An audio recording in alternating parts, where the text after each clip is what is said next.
questions, define relevant questions, then collect the right data. Okay. Once you have the right data, then you will have to prepare and like structure that data. Then you'll have to analyze that data and then interpret. I'll give you a simple example. Let's say population census. Okay. The government wants to see how many people are staying in different locations. So they are conducting this population survey. Now, what questions they should ask when they come to your place? Like when they come visit a locality, the questions can be simple. Like, since how many years are you staying here? Are you a resident or are you a migrant? Right? These are the relevant questions that the government officials should ask when they are collecting census data. Second type of questions can be related to your profession, or they can be related to what is your, like, how big is your family, who is the earning one, how are the things, right? All these basic questions. So this data points would help them understand, like, let's say if we are targeting Mumbai, for example. So we can say there are 1 crore people in Mumbai, for instance, and out of those 1 crore there are like 40 lakh women, 60 lakh men. So now I got these data points because we collected this all data, like the government officials collected all these data. Now from those 40 lakh, you could say 30% women are literate, and from those 60 lakh men there are like 40% men who are literate. So these are different data points which are helping us to understand, okay, so if we are considering Mumbai as a demographic, so in Mumbai, we could say the overall literacy rate is somewhere around 45%. So I could come to these numbers because I have correct data points, and those data points are gathered by asking correct questions. So here it is super important that we need to ask relevant questions, collect the right data. Okay. Then prepare and structure the data. You'll have to structure the data into different buckets. As I just gave you an example, like literacy rate, or maybe number of men, number of women. You'll have to segregate that data into different buckets so that it will be easier for you to utilize that data, analyze that data, and then come up with some insights. Perfect. So this is how data analytics process works. Anything in the chat? Yes, please go ahead. I see have a question. KSG.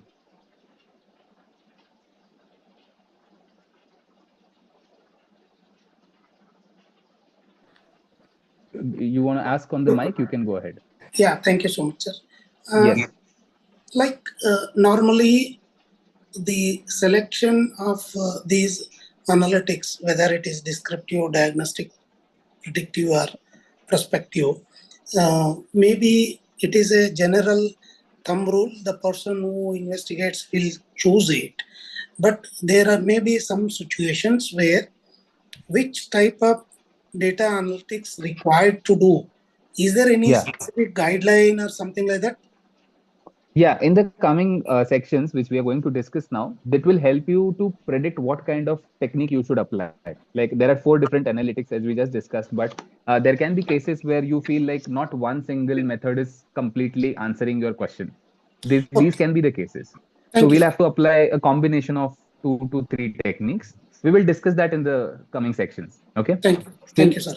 I think like by the end of the session, it will be clear for you. Yeah, KSG. Thank you, sir. Okay. Thank you. Yes. So now I have broken down those steps, what we just discussed. First is asking the right questions. So you need to ask right questions to, like, whenever you're gathering data, you should ask right questions to the audience. Okay. And it should be with metrics, it should be measurable. It shouldn't be like, I'm just saying like, for example, the food at one particular restaurant which I am visiting is very good. Now, very good is not a quantitative parameter, it is a qualitative parameter. So if I say, guys, you should visit, let's say, McDonald's, and the food there is fantastic. So this is my qualitative description. But maybe you guys who are more towards like healthy eating, they might not get it, whether it is healthy, whether it is good in terms of the taste, whether it is fast food and that's why it is better. So it needs to be measurable. So measurable, you see, at McDonald's they have carried out this activity. They note down the number of calories that you consume with every product that you purchase there. So this is an example. So here you measure your like the quality of food. Here you measure what is your calorie intake and all, and accordingly you can plan what you need to purchase. So this is where you can ask right questions. And also, if you are trying this for a business, so you can connect your question to the organization goals and outcomes. So I want to quickly ask you all, how many people actually like check out those calorie counts when you visit any fast food outlet? Generally now newer brands have started and like many big brands have already done that.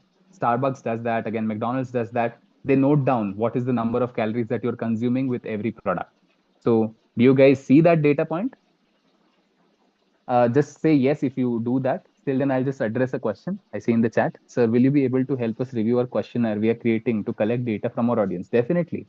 You can probably drop in some questions here. I would love to see those.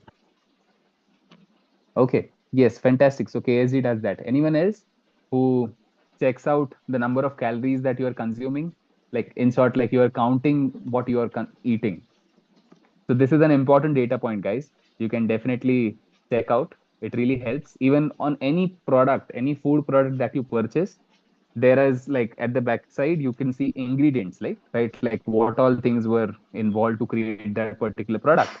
So you can check out what is the percentage. These all data points really are beneficial. These can help you to set your diet right. So you should ask right questions. Then step two is data collection. Someone has unmuted again. Guys, a small request, please keep your mics muted if you're not speaking. Now, second is the data collection. Now, data can be collected from multiple sources. If you see, like most of us now rely on data that we see online, like maybe on Instagram Reels or maybe on social media, but there are different sources of data. For example, newspapers, then probably what we hear from people near to us, then probably sometimes we see something online, we see something offline. So these can be some sources of data. If we want to see for an organization, let's consider an organization. In an organization, there can be CRM systems, that is customer relationship management systems. There can be ERP systems. ERP is enterprise resource planning platforms. So all these are internal sources. Sales transactions, customer feedback, employee records. So all these are internal sources of data. Companies make use of this data, these different data points to decide what they should do next, and is it really aligned with their organizational goals. Okay. While there can be external sources as well, maybe like the government has come up with some database which you can refer to, or maybe there is a market research that was conducted. There can be social media that can influence your decision, or there can be industry reports, competitor information. All these are different data points that are external. And the data collection methods can be different, right? Direct extraction, API, surveys, sensors, IoT. So one quick example, like how we can relate to this. How many of you visit to malls, maybe like any shopping malls that you go nearby? I'll connect it with a real life example. So I do visit these malls, shopping malls, many a times, and I've seen fantastic data analytics that is being carried out there. So what they do, they have set up beacons. Now, this is a concept which you can see. So when you are moving from any particular section in a mall, you would realize that suddenly on your phone, you would get a notification. Hey, there is 30% discount on this segment. Maybe like if you're moving through food or if you're moving through accessories or clothes, you would quickly receive notifications. So it has like got, yeah, I will share you this presentation. No worries. So it has got the beacons, which I was talking of. It notifies you when you are in that range. Like just how we use Bluetooth. Similarly, these beacons are there to notify on your smart devices, on your smartphones, that okay, I want this customer to look at our product. So let's set up beacons. So this is one way they are analyzing. Second way, for inventory management as well. Like now it is not done manually. Most of the times I've seen like now if there is any stock out situation, let's say there were 100 products listed in this section, and now only 30 are left.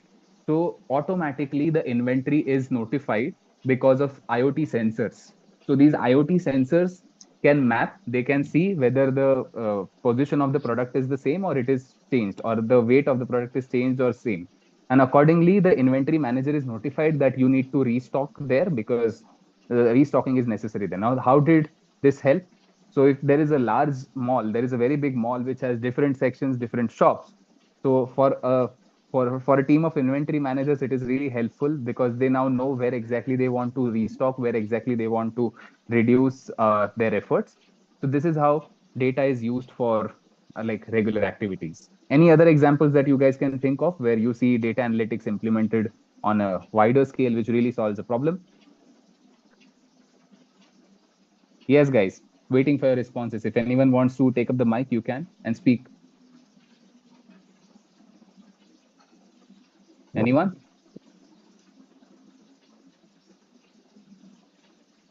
Would anyone like to speak up, guys? Any examples? I think Mr. Stennis Jacob, you're